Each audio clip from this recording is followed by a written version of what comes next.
জিন্দাবাদ জিন্দাবাদ জিন্দাবাদ ইনকিলাব জিন্দাবাদ। আসসালামু আলাইকুম। আজ আমরা এখানে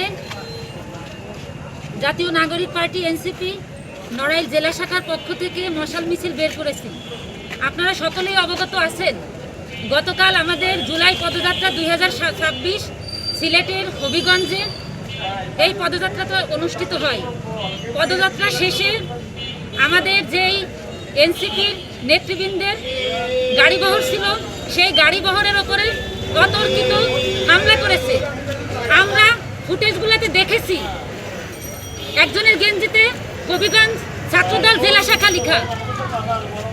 এই অতর্কিত হামলা আমরা অনেকটাই আঁচ করতে পেরেছি যে এটা কোন সন্ত্রাসী বাহিনী করেছে। আজকে আমরা 5ই আগস্ট পরবর্তী সময়ে আমরা চেয়েছিলাম একটা গণতান্ত্রিক রাষ্ট্র।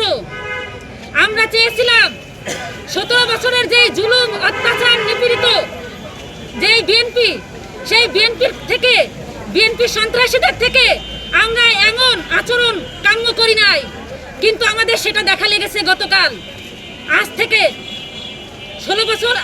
10 বছর আগে 2015 সালে আমাদের দেশনেত্রী বেগম খালেদা জিয়া তার গাড়ি বহরের উপরে ঠিক এভাবে অতর্কিত হামলা করা হয়েছিল।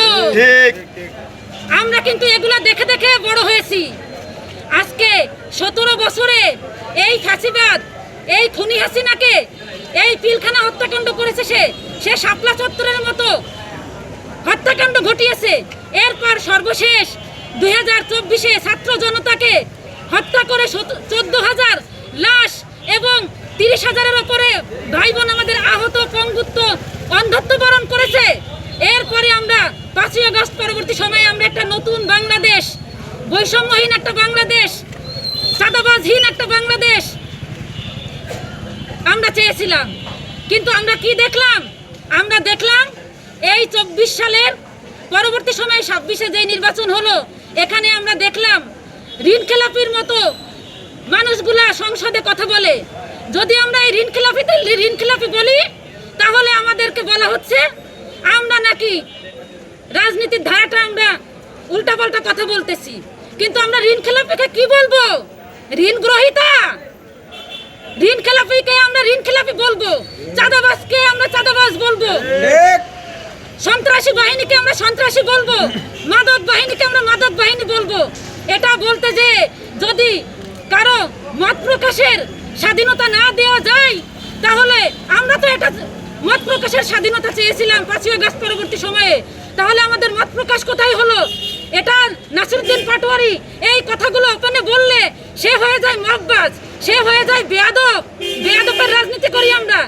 এইগুলো আমাদেরকে তকমা দেওয়া হয় কেন? কথার উত্তর কথা দিয়ে হবে কেন? হাত ব্যবহার করা হবে।